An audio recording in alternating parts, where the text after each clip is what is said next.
All right. This is Dave Carr from Azusa's class, and I wanted to just record a little bit about my shader setup because everyone was so nice and talking about my shaders, and that it kind of warmed my heart. Um, I miss seeing the reactions to my work since I kind of fled Instagram. So it was really nice. I also want to apologize. They're residing my house right now. And so they're banging on my walls with hammers. And I'm not a good enough podcaster, YouTuber to filter all that stuff out. So we're just going to do it live. And let's just get going. Okay. Um, cool. One thing I noticed, I don't know if we covered this later in class, but it is possible to have your own startup scene, and that'll be important later because, like, if we make a lot of tools with shaders, you don't want to have to make them every single time. And it's possible to kind of save those so every time you start a new file, they're ready for you. So here's my startup file. And the way you do that is, let's say you make a bunch of tools, things you like. You can go into, let's see, File, Defaults, and then Save Startup File. And then every time you start Blender, it'll load up exactly like this. And so there's a bunch of stuff in my startup file. That's kind of a whole nother topic, though. So let's just delete all this. Whoops. I always forget to delete hierarchy instead of just delete. Okay, cool. And we'll go with the cube. Okay, so let's see. I kind of want to just talk about my approach to shaders. So there's a couple different ways to approach it, but I think this will probably be fine for now. We'll do like advanced level 1.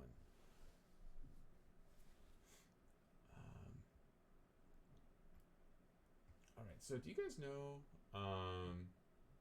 Do you guys know that game, Legend of Zelda: Wind Waker? Let's see if I can find a screenshot somewhere.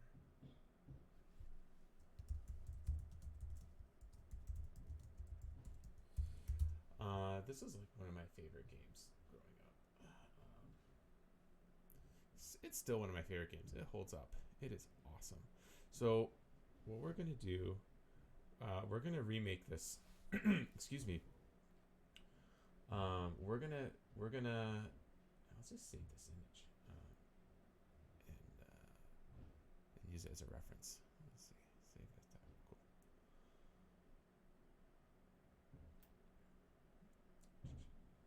Split. Image editor. Open. Desktop. Yeah. Okay. We are going to remake this shader that works in Blender. Okay. And I've made this shader so many times. And there's a lot of different ways you can do it.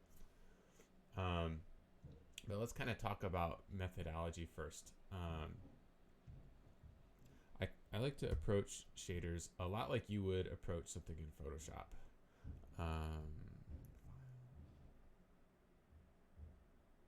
Like there's kind of the layered way of painting where you're like, first thing I'm gonna do is I'm gonna have a local color. Too big. All right, and I have a local color, and then the next thing I'm gonna do is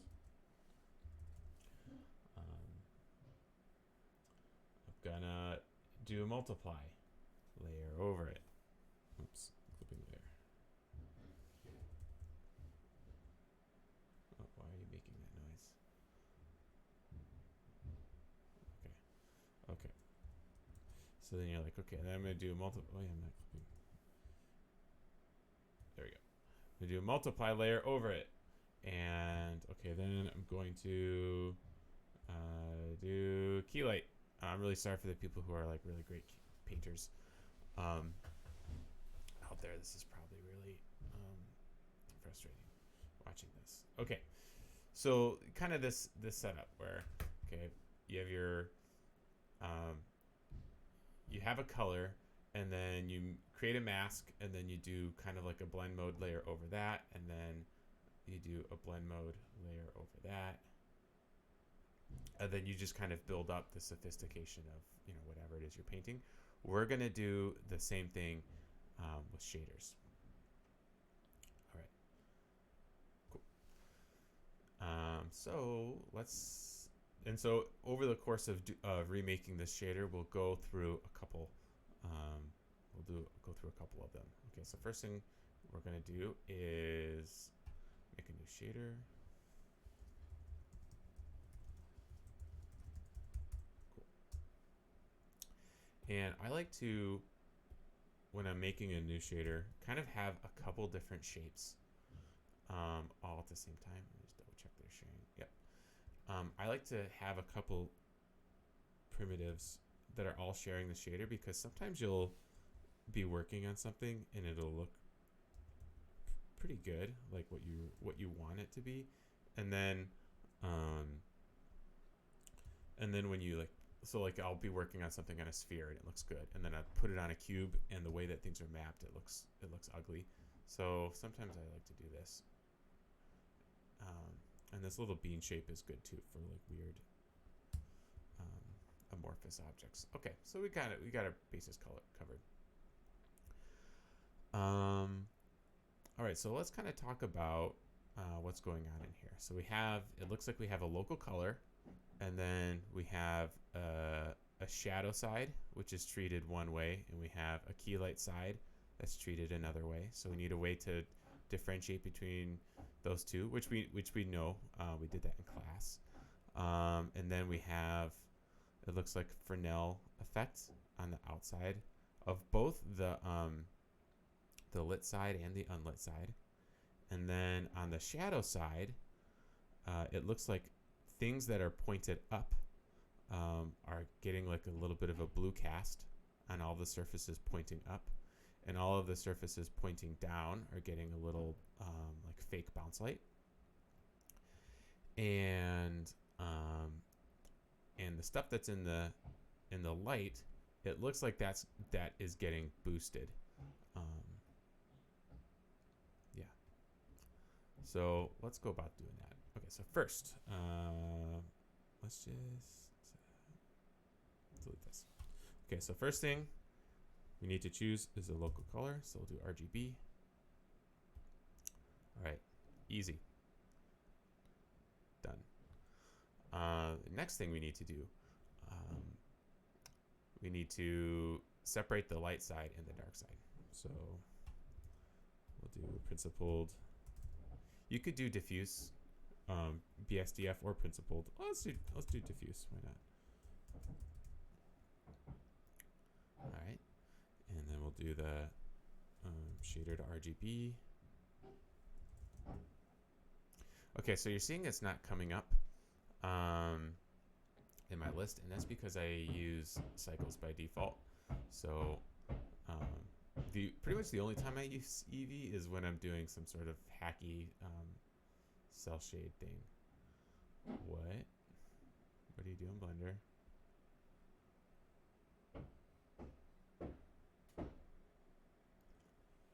Whew. Okay, that was weird. It usually doesn't do that unless I'm doing something ill-advised. Okay, so shader to RGB. Okay, so now that we're in Eevee, it should be there. Cool. So this will give us our light side and dark side. Cool. There we go. And then we'll have some cutoff to this. So we'll do math, and you can use greater than or less than. So you could, in class, I know we did a lot of like color ramp, like this type of stuff. This definitely works, and it works if you want like a softer fall off. but it's difficult to control where these are. Like if you want to say put this in a group to use it later, you can't expose these values easily. So we're going to do math for now. I love the math nodes, you guys. They're so useful. So let's just do greater than. Greater than or less than, it kind of doesn't matter. So right now you'll see that even if we go really low, there we go. If we go around here, you'll see it start to pick up. And if you do shade smooth on these things, you'll get your smooth fall off. So right now there's no light source, and it's just picking up off of the environmental light. So when working with cell shaders, it's probably good to have a sun. So you can have a sun, and you want it to be relatively a small angle, and then kind of just choose a value and stick with it. So one can definitely work, and it's nice because it's like 1 is an easy number to remember. So we'll do 1, and then I'll probably turn the environment light all the way down. Cool. And then this can be our baseline for. I like this value to be around 0.5, so maybe we'll push that up from 1 to 3. There we go. So I'm just kind of looking at, okay, if the greater than is at 0.5, we want like a reasonable terminator. Something that's like at least halfway-ish. Yeah. So you can kind of already see if this is going to be in a node group, we can just like toggle this value to turn, to extend where the terminator is in the light and the dark. Cool. All right, so here is our shadow. And we can group these together if we select them and do Shift P, that'll group them all. So nice and organized. And then if we do function F2, then we can label them. So we'll do shadow terminator. Cool.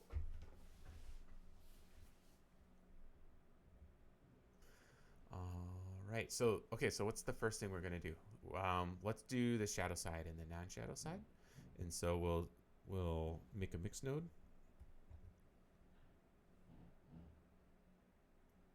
And the color.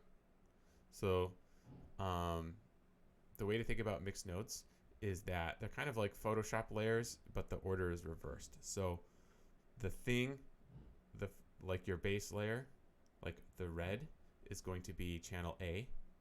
And then the thing that's going to happen to the channel is going to be B. So if you want to multiply over the green, the primary layer is A. And then the layer you're going to multiply over it is going to be B. Cool. And then we can control what's multiplied and what's not by plugging it into the factor. Boop. Easy.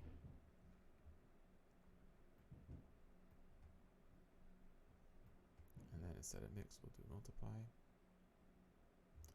Okay, so these are reversed. Why are they reversed? Let's see. Let's check this value again. Gotcha. Okay. So, so when working with masks, it's just like Photoshop, where it's like white means yes, do the thing, and black means no, don't do the thing. Right? So yes means yes multiply, and black means no, don't multiply. So in this case, we want white to be the shadow here. So instead of greater than, so what greater than is asking is like, what's the value? What's the value to here? And actually, if we want it to be even a little more accurate, negligibly more accurate, I think you can do RGB to black and white. Okay. So now we're taking the value of our color, and if the value is greater than 0.13, it's going to be white, and if it's less than 0.13, it's going to be black. So we could take this and invert it, or we can use less than, which is just it's just the reverse of greater than. So now if the value on a shape is less than 0.13, it'll be white. Cool. So now our multiply should be okay. Okay, I think we're at like 20 minutes. So I thought this was going to be quick, but it's not. So strap in, I guess. Let's just go. All right. Well, cool. So now we have our local color and we have our multiply color. And in Zelda, they always kind of have a blue cast to their shadow when they're outside.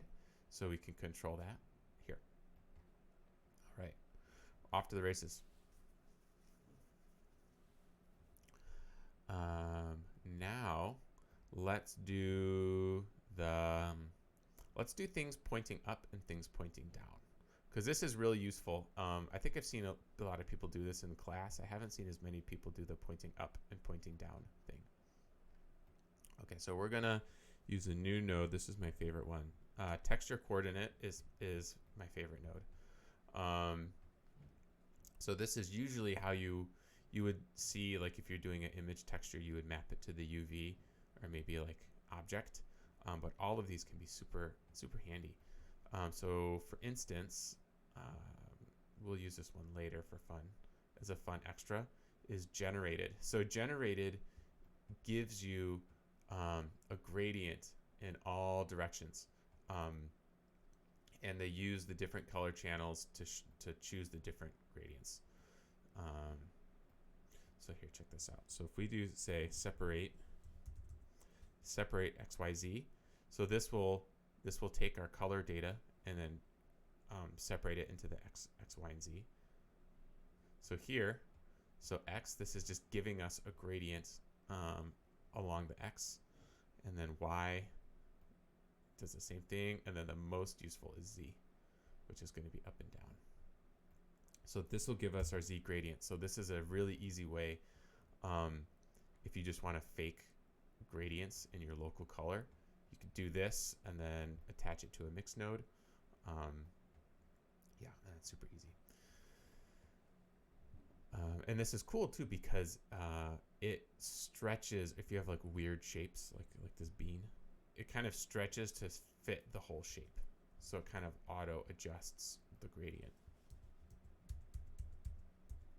Cool. But we don't want a gradient. We want to know where faces are pointing, right? We want to know if something's pointing up or if it's pointing down. Okay, so instead of generated, we'll do normal, and now it's the same thing. So normal.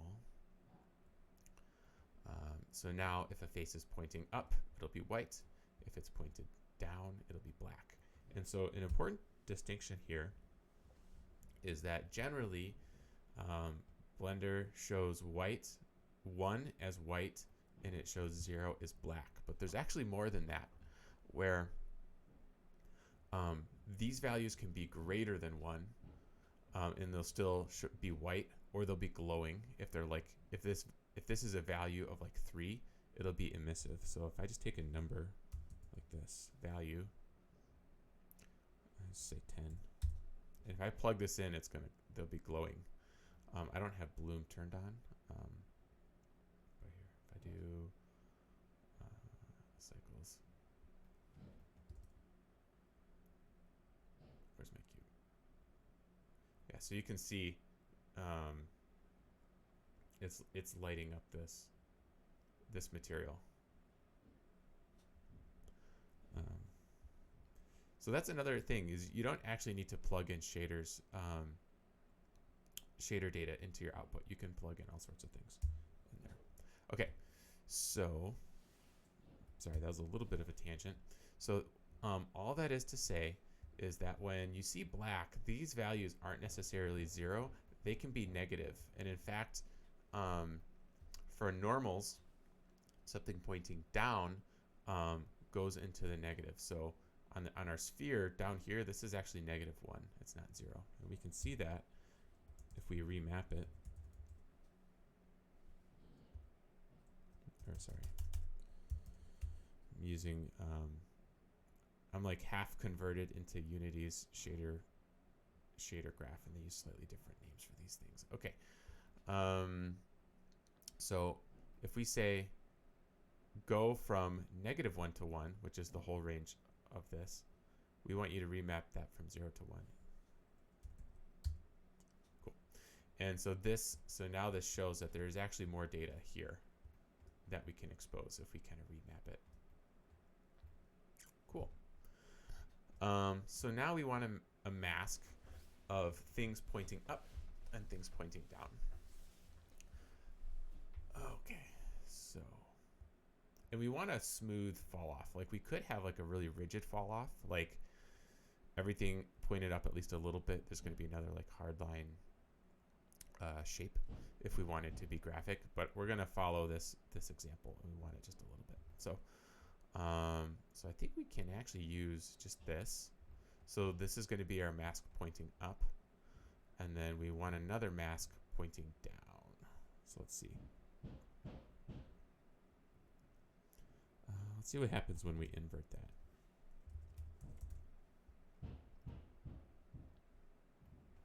Not quite. This is so invert sometimes switches up the black and the white, but not always. I like to use math to do this sometimes. I don't think it's any more efficient. It just makes me feel clever. So let's see here. So I'll think about the equations. And I don't actually have this memorized, so I'm gonna flounder a little bit. So subtract. So if I do 1 minus, does this work? No, that also doesn't work. Let's do multiply add.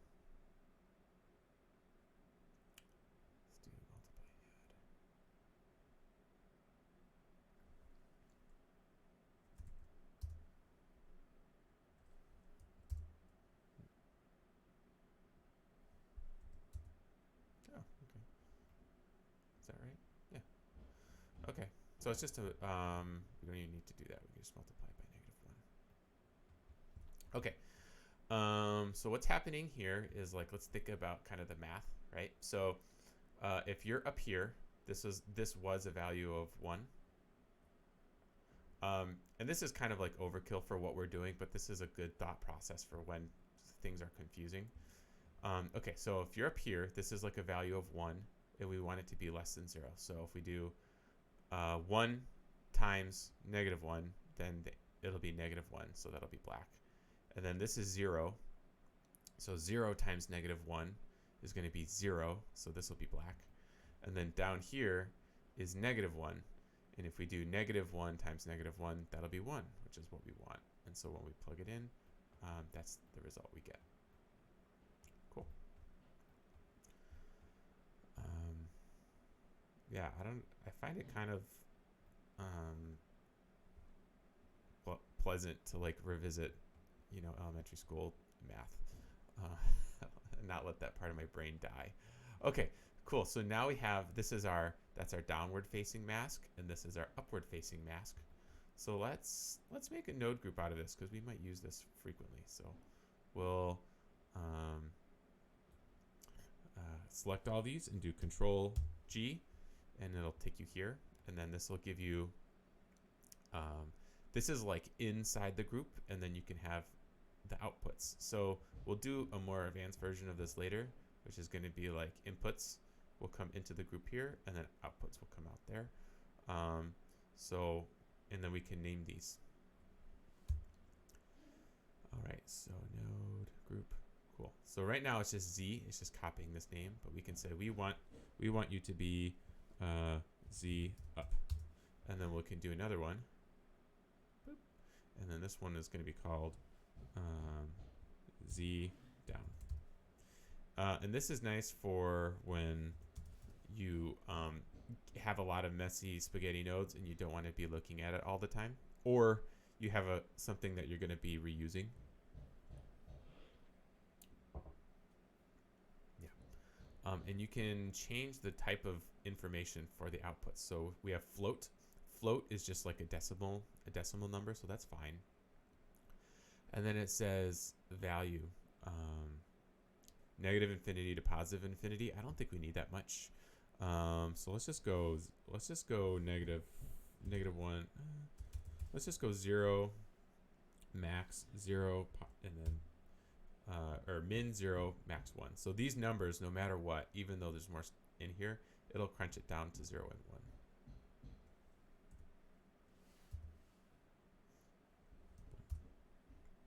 Okay, cool. Back out. Cool, and so now we have this nice little reusable node, and we can name it.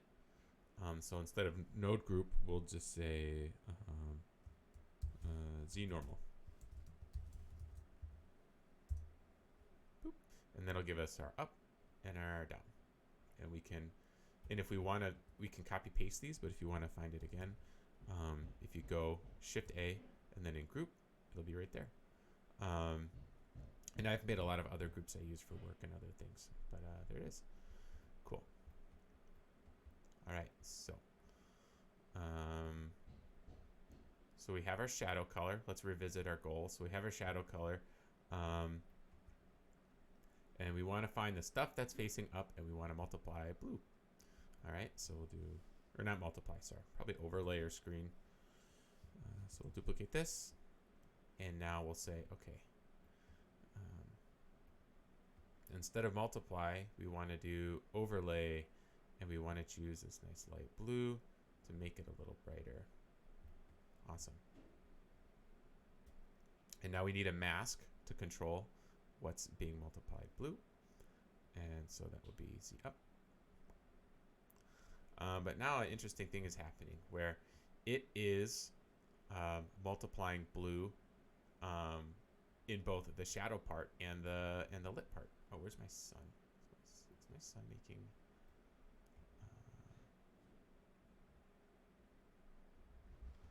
Did I turn off the sun? No, the sun's still there. Oh, I'm in cycles. Tricky.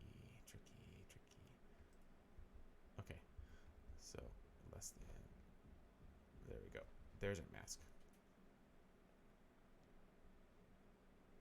Okay, yeah. So we have a bit of a problem where we're getting our fill light from the sky in both the lit and unlit parts, and we don't want that. We just want it from the shadow terminator. We just want it from the unlit side. So now we need to kind of combine our masks. Oh, they're pounding on my window. Cool. So we have this 0 and 1 data here, and we have this 0 and 1 data here. How do we clip the masks together? And the answer is using multiplication. So this black is going to be 0. I hit clamp, which clamp kind of just limits things to 0 and 1.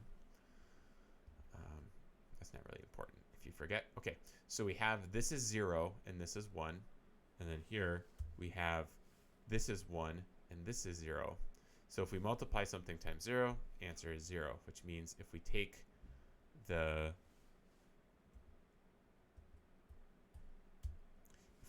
this 0 and we multiply it times the things facing up, then it'll also be black, which might be confusing. So let's just do it, and you can see.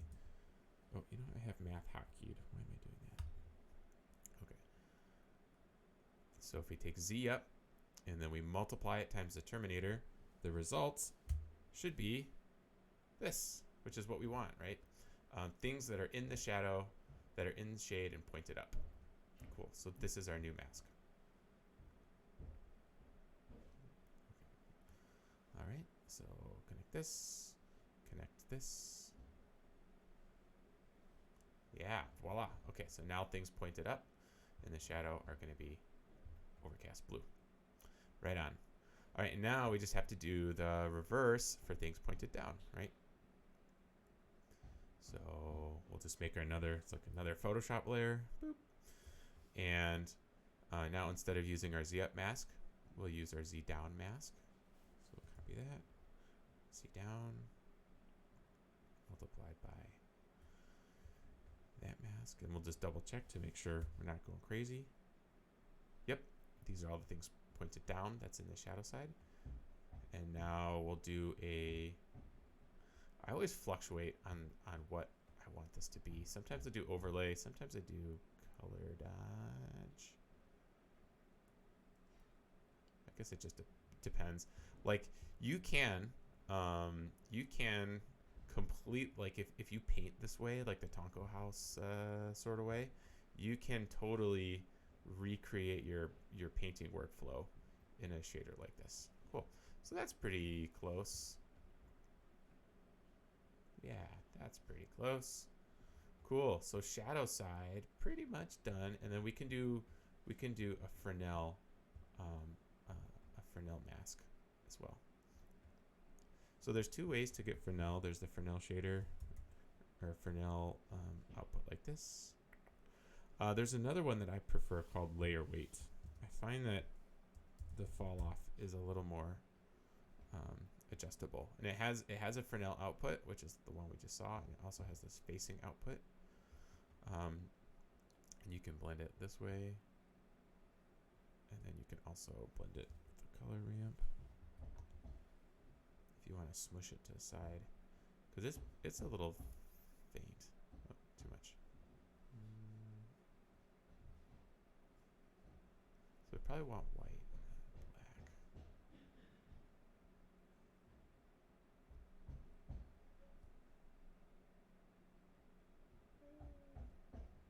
We'll do this, and then later on we'll talk about a way to do feathering a bit better. B-spline. Yeah, linear's better. Maybe ease. Yeah, ease looks good. Okay. Cool. So we have our Fresnel shader. We're familiar with this, and we're actually going to use this again in the lit side, but we'll just keep it. We'll be a little messy. If I was going to be really, if this was going to be like a tool that I'm going to use for work, I would maybe be like a bit cleaner, and like things that I'm going to reuse, I might make into more node groups and try and clean this up as much as possible. Okay. So now we want to take this mask and again multiply it times the shadow mask, which is this one. You know, let's just group this. Let's just group it, because we're using it so much. Shadow terminator, and we don't. All these values are the same value, right? So we'll just get rid of this. Get rid of it. Get rid of it. 0, 1. And actually, we're going to use these outputs later. So we'll just do.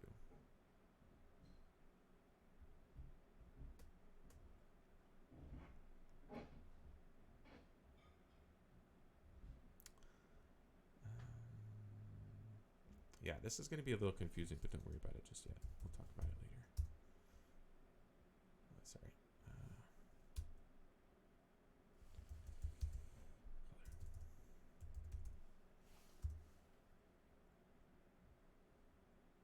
Okay, just forget what you saw. That'll make sense later. Okay. And okay, so when you're in group mode, you can just pop out of it by clicking this little arrow. Boop. Okay. And we're gonna do this. Okay, what did I do there when I just like this? Sometimes when you want to clean something and you don't want to have lots of little nodes coming out, you want to like make a tree that branches. If you hold down Shift and then slide with the right, it'll give you this little connection node, which can sometimes make things a little more clean. Okay, cool. So we want to multiply this. Okay, we're going to do another Photoshop layer, boop, to do our maybe like a little Fresnel effect. So plug this in the output, and we'll copy this. The reason I'm doing this is just because I don't like having noodles stretch way far, because then it gets really difficult to parse. And multiply. So you see, there's not a lot of like, there's not a lot of craziness. We're just doing the same thing over and over and over again with just different shaped masks that we are controlling. Let's just double check this is fine. Why? Let's see. This. Oh, here we go. Don't worry about that. We'll talk about that later. Okay, cool. So this is our Fresnel in the shadow side. So we could just do one Fresnel pass at the very end. But maybe you want the Fresnel, you want to use a different color or a different intensity on the shadow side than you would on the light side, and so we'll do that differently. Okay, cool. Color dodge, overlay. I feel like I've lost my sunlight. Why is that? What's this? I'm in Eevee. There's my sun. Oh, when I grouped this, it kind of messed those numbers up. Okay. So when you make a node group, oh, we should name this to be. We'll call this shadow mass. Cool.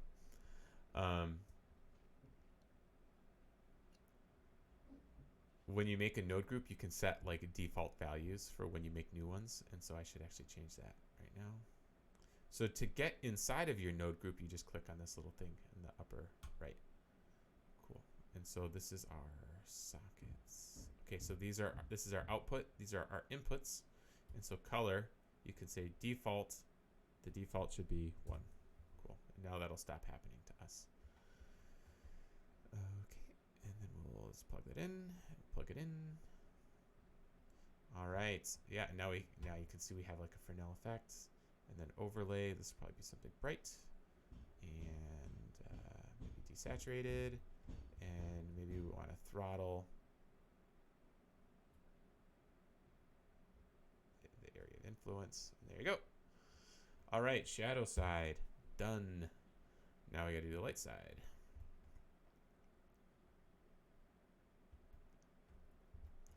The shadow side is actually the harder one. So light side is easy. The only thing we have to do is everything that's in the light, we're just gonna boost, right? So we have our shadow mass. So we're going to let's do color dodge. Does color dodge look good? Whew, that is intense. Color dodge is not bad. Okay. And then we can just use our shadow mass. Wait, this is our. Yeah, that's our Fresnel. Let's just grab the noodle. We'll be a little messy.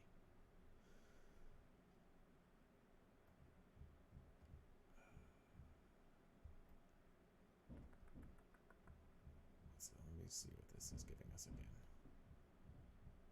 Okay, so we want to invert. So we want the white to be on the other side. So there's a couple ways to do this. You can use the invert node,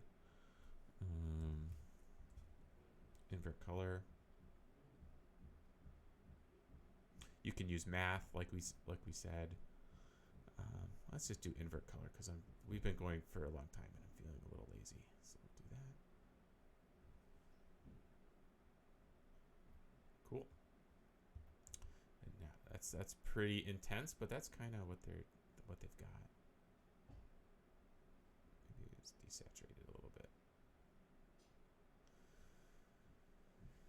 Cool. Yeah, and the last thing is we're just going to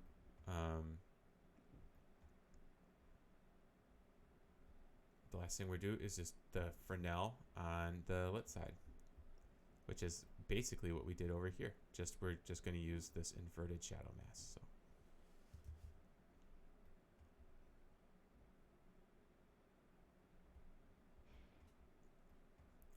take this and multiply. Use the noodle again.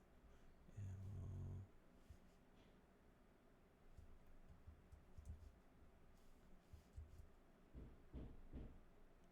we'll multiply this times this.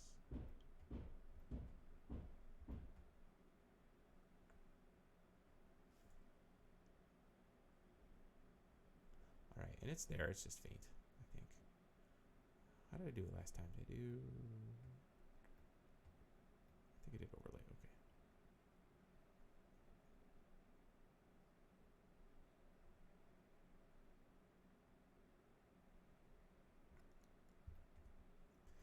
It's there. It's faint, but I think it's there. I mean, this is so boosted that you probably can't see too much. Maybe sometimes screen or add. Yeah, that's a little bit closer to the reference, I think. Yeah. Yeah, you could kind of...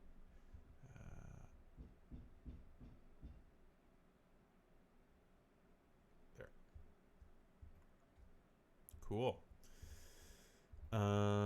All right, and then let's just do a bonus because why not? So like, let's say you want, well, if you want to keep it graphic, that's totally cool. You can do that. But let's say if you want to have like when things are touching, you want maybe like a little ambient occlusion. Let's just do that also because why not?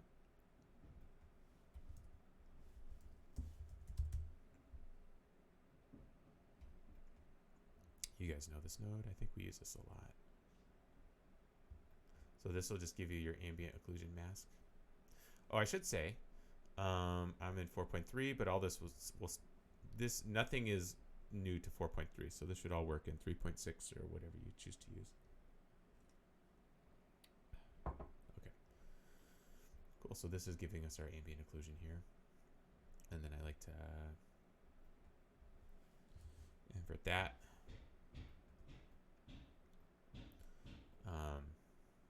And then I like to throttle it a little bit so that you don't get any of this weirdness.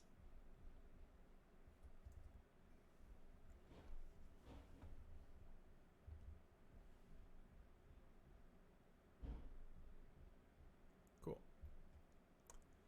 Okay, so here's our ambient occlusion, and let's say this is where your like designer hat comes on of like, do I want to do ambient occlusion in the shadow and the light or just the shadow? So I'm gonna be art director for the day and say we'll keep our light side very graphic, and we'll have all the information on the shadow side. So I will multiply it times this. This is our shadow mask. It's getting messy. It always gets messy at the end, no matter what you do. Okay, cool. This is the one we want. Cool. So we'll multiply this.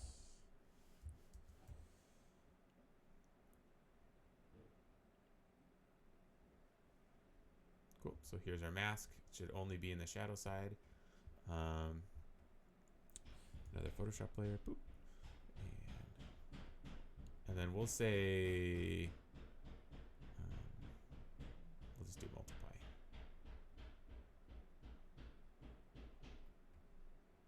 Add. Okay, why is this going in the light? It shouldn't. Let's check a mask.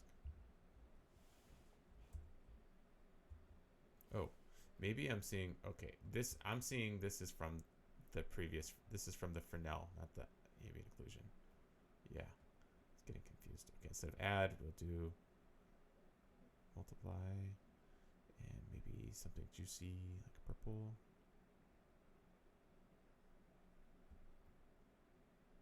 Yeah, you can kind of see it in there just a little bit. Okay, cool. We're done, kind of. So we have a shader that does more or less what we want, but it's this big long mess, right? And it would be really horrible if every time you wanted to change parameters, you would have to come in the mess and like find what you're looking for. So we're gonna put all of this in a node group and make it nice and convenient to use. Okay. So select everything and Control G. Now it's in a group. We can back out.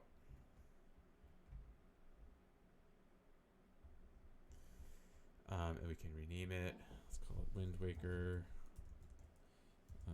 Cell Shade. Cool. All right, and now we're going to expose all of the things that we might want to change on like an object-to-object basis. So we'll go back in. And now we're going to use our group input more. So you can, if you plug something into the noodle, it'll create an input. So my preference is to start with a local color. So we'll do local color. Click that, and we'll just plug it in here. And then we can rename it.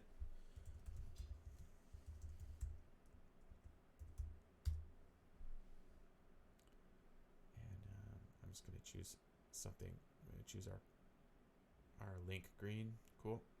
Go back in. Okay, local color, easy peasy. The next one I like to do after local color is the terminator, because that's something I do frequently. Well, let's say that to the end. Okay, so we've got local color. The next is shadow color. So you can have just one group input and link everything to this one group input, but then you get noodle craziness, because you'll have like noodles all the way here, stretching through here. So it took me a long time to realize that you can have multiple group input nodes. But actually, our multiply color is right here, so it's not too bad. So let's just put it here, and then this is our shadow color.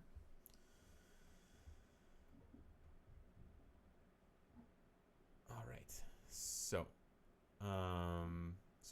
let's hypothetically, we're gonna use our shader, and we're choosing our shadow color, and you're like, okay, the hue, I like the hue of this shadow, but it's too intense, and so I gotta make it brighter.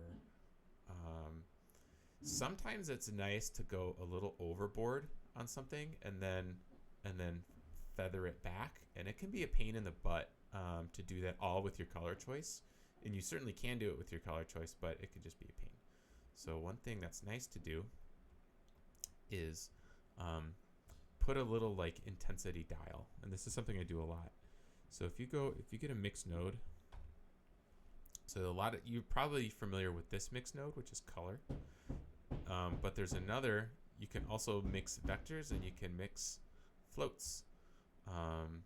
So this is kind of just like a switch, or it's like a rudimentary like value remapping node. So if you put this in here. Okay, so now we're taking, let's say our shadow data. You can still see a shadow because it's doing the color dodge operation. So this is giving us a value of 0 to 1, and then we're remapping it to 0 to 0. So it's not doing anything. And if we make this from 0 to 1 again, now we're having our shadow operation. So what if we can dynamically change the second number? Well, that's just feathering our shadow stuff, right? So if we plug this in, boop, and we'll rename this shadow intensity. Oh, I did something weird. What did I do? Oh, group sockets. Okay, there we go. Shadow intensity. And then we don't need negative 10,000 to 10,000. We can just do 0 to 1. There we go. Now we have this really handy dandy switch, so we can choose our shadow color, and we can be a little wild with it. And then, wow, way purple. And then we can say, okay, we'll dial that back a little bit to something like that. Or if we want to juice it up, juice it. Playing. There we go. So this is the pattern that we're just going to do everything with. So we did shadow, and again, we could probably space this out to make it nice and neat, but let's just keep going. So shadow, duplicate. All right, and then this is going to be our fill light that we did next.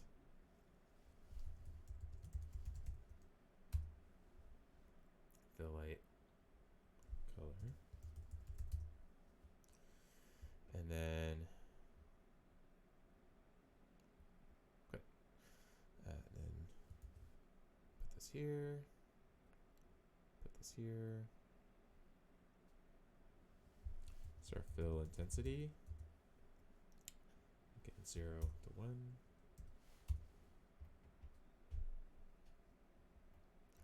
This one is our bounce light, I believe.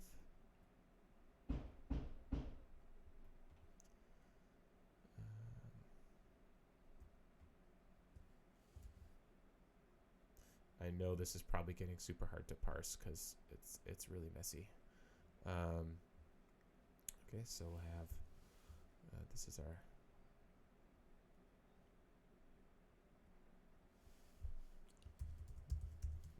bounce color. Sometimes, like I go back and forth. Like sometimes I'll do a multiply, or sometimes I'll do an overlay because overlay can make things brighter or darker. So everything will be overlay. So sometimes with these colors, these color operations, I'll put like I might put like bounce and then like D to like tell myself that it's a dodge or O. Because sometimes when you're choosing your color, you're not getting it's not behaving the way you think it's going to behave, and that's usually because you forgot what blend mode you're using. Wow, we're rounding up on an hour. So sorry that this is taking so long. Cool.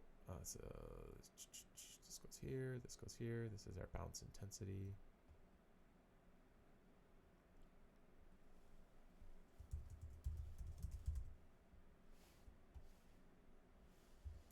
You could probably put this on 2x speed.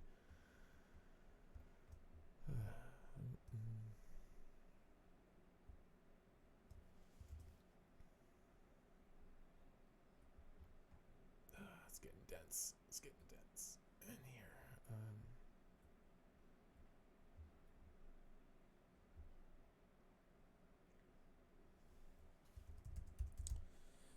Shadow for now.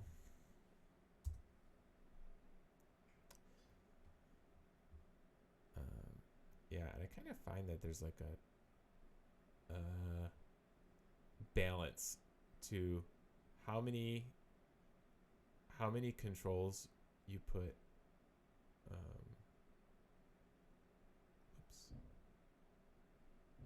How many controls you put in the input?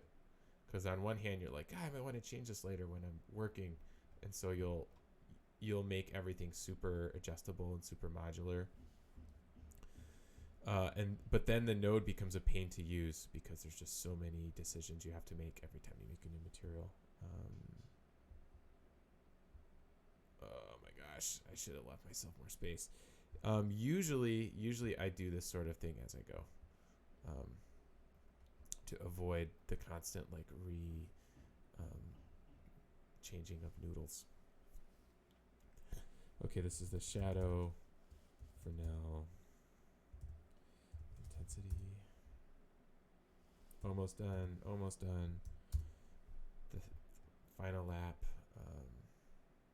Just grab all this.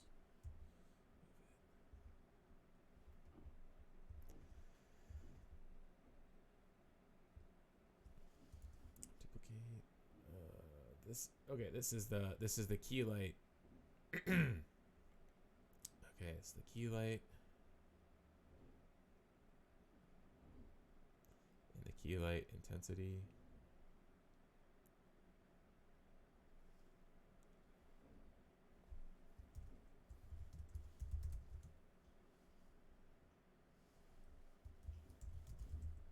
Oops, what happened?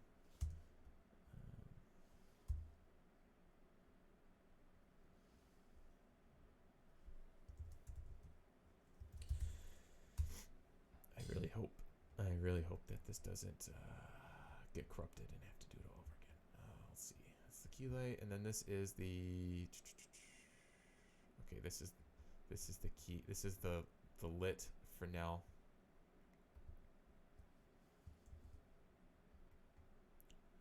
Okay, second to last one. I know this is probably super duper boring. Sorry.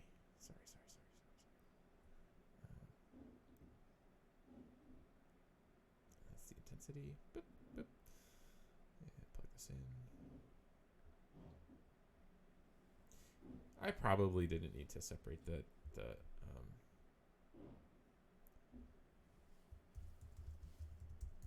I probably didn't need to separate the Fresnel. I did it for that black mage guy, because that style I was trying to copy was like so wild, and they would just have like wildly different colors. It's not as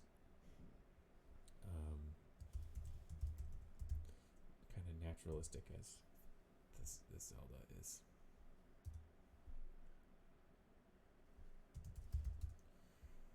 Okay, and then last one.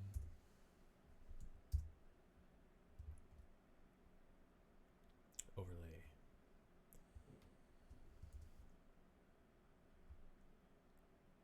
Or not overlay, sorry. AO.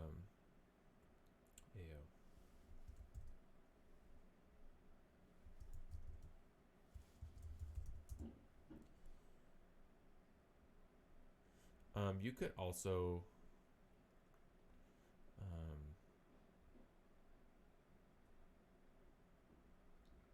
also make this an input. Where here?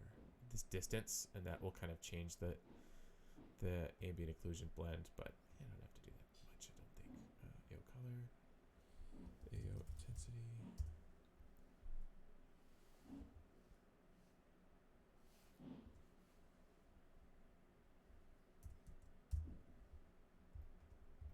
Okay, cool. Let's check our work. Let's go out.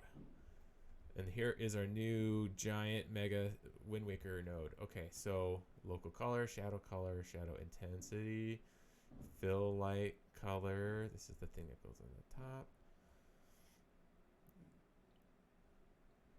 Our bounce light color. We can make this more or less intense.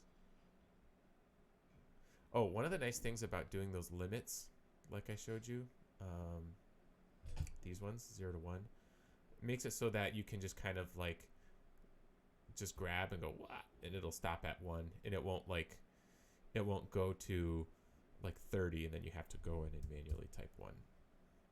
So that's good. All right, here's our shadow for now color, our key light color, and then our ambient occlusion color. Let's make it more purpley, maybe dark.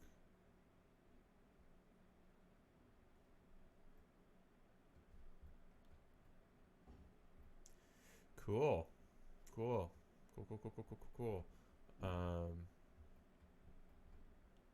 Yeah, and then that way, if you take this, like, okay, here's his tunic, you want another one, you can just duplicate it. And now this one can say, okay, I want this to be skin tone. It's kind of peachy. Okay, and then say, okay, skin is going to have warmer shadow, and it's not going to be as intense. Although his is kind of cool. I don't think they did it quite as modularly for this. They probably just had like all of these were the same for all of the materials, and they're just changing the local color. But here, we'll make it a little warmer to make it skin. And fill light looks good. Bounce. Maybe we'll do something warmer for the bounce. Yeah. Something else saturated for the shadow.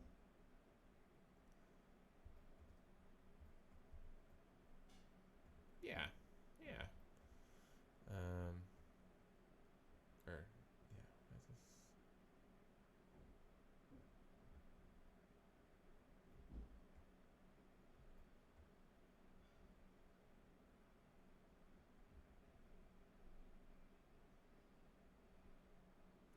Cool. So that's it, and that's our Mega Wind Waker shader. So as a bonus, you could also do another pass that creates a gradient, like a top to bottom gradient, which I find if you kind of like do that consistently, it makes everything just look a little juicier. But it's exactly the same thing as we did.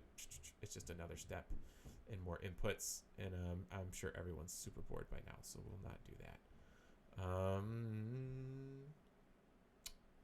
Yeah, I think that's good. I'm going to save this.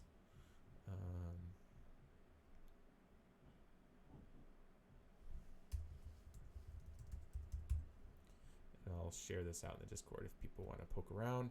And then I'll just review a couple more masks just to like put a bow on it. So texture coordinate, the best. There are generated, and you could do separate XYZ. So, okay, these are our linear masks. There's our normal masks, things pointed up. UV you can use if you want. That's a little, those can be useful, but it's a little less useful in this case. Object. Object is the same is the same as generated, except for it goes from negative -1 to +1, and like if there's an empty, you can control it with that. Which I've done some like precision fake specular highlights with this, but that's probably another talk. Reflection is another cool one. This reflection kind of gives you like if you wanted to do like fake specular highlights. Oh shit, I just remembered something. Okay, some important functionality that you'll probably want in here. Reacting to normal data and alpha, right? Because if you want this to be like a stand-in for if you want it to be a stand-in for like a principal BSDF, just a cell shader version, you're gonna want that stuff, right? Okay, cool. So the alpha is pretty easy, right? We'll have a mix shader.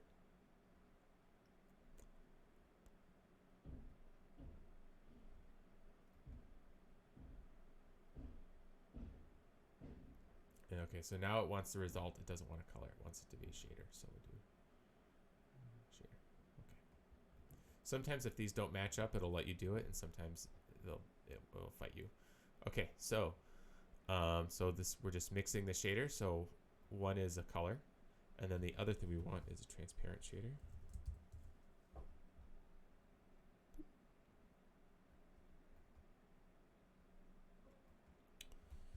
And we'll get a group input.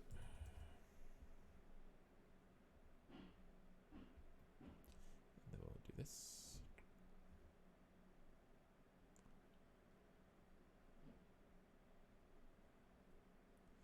This will be our alpha channel. Cool. So that means like if you have some sort of get rid of this.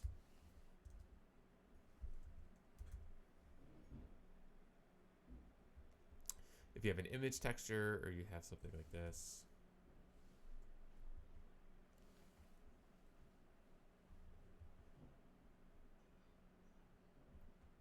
Right, you can just plug this into here now. Oop. It's taken a little while to think about it. There you go. Okay, so there's our alpha. And then normal.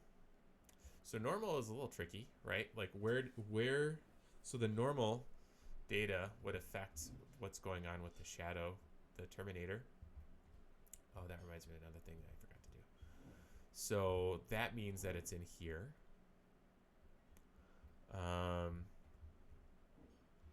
Also this number, so this color, this number is going into the color data, this diffuse color. So 0 is black and 1 is white. And so if you have a black object, that's going to affect where this cutoff is for the less than. So we kind of have two ways to move the terminator one is changing the color of this, and the other is to change the threshold of this. I go back and forth on which one I like better. So it's like an experiment and personal preference thing. Oh shoot, I shouldn't have backed out. That okay. Sorry, I gotta go dive back in. Dive back in. Okay. Oh wait, that's the wrong thing. I want the shadow mask. Okay, cool. So let's expose. So we have the color exposed. So this will be like our shadow. If we want to nudge the Terminator in one direction or the other, we can do that there. And then the normal of the diffuse BSDF is going to affect the shadow shape, right? So we'll just take this out. Boop. So now all of these shadow masses have these. And how many of these do we use? I think we use 1, 2, 3. Each of these shadow masses kind of control a different thing, so we want to treat them all the same. So we'll hook the group input up to multiple of them. So group inputs, each one of these inputs can control multiple things. Even for right now, it's kind of like been 1-to-1, but it doesn't have to be that way. So I'm just going to duplicate another one of these, and we'll do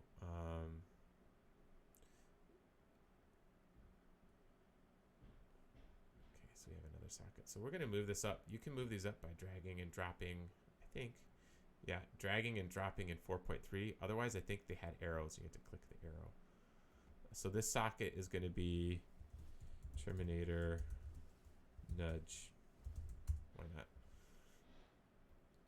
We'll call it Terminator nudge, and we'll leak this up to the color, and the default will be 1, and it'll go from 0 to 1. Should be fine. And the normal, we can just plug that into the normal. Cool. So now let's just copy this everywhere that we have that. Everywhere we use this, so that like the shadow shape and the light shape are all behaving differently, or all behaving the same. And the Terminator nudge there. And then there's a third one over here.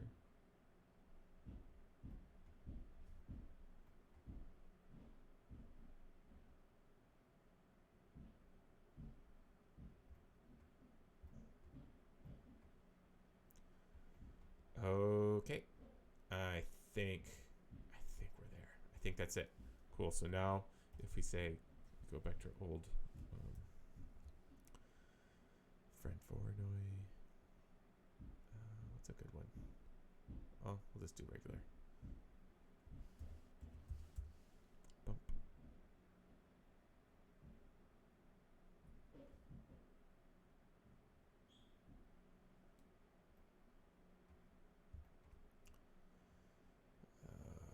Oh. Why don't you like this? Why don't you like this? Why don't you like this?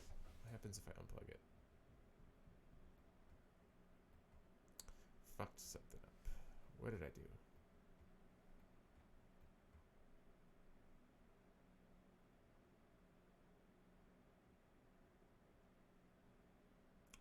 This is the Terminator. Oh, okay. I didn't fuck it up. This is the Terminator nudge. So this went to 0. So I want it like, there's 1.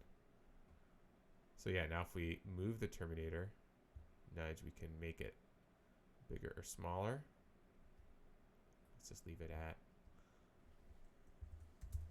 0.8. Seems like it's prudent. And this probably should also be 0.8. Right on. Okay, now we can do this. So you're getting these crazy shapes because there's like the divots in there, but if you kind of make it a little less extreme. There.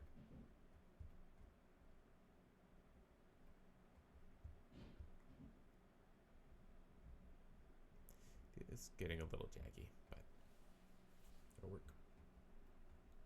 And now that these are outputs, you can also, like control them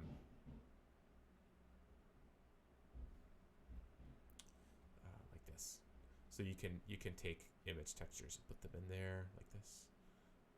Yeah, okay, we've been going for an hour and a half. This is wild. You guys this is don't need all this. But okay. We are done. I'm gonna resave and send this to you, and hopefully you dig it. Thanks guys. It was super fun doing a class with you. And I know I like nuked my Instagram, but I still do DMs and stuff and talk on Discord. So, feel free to hang. All right. And we're done. No. And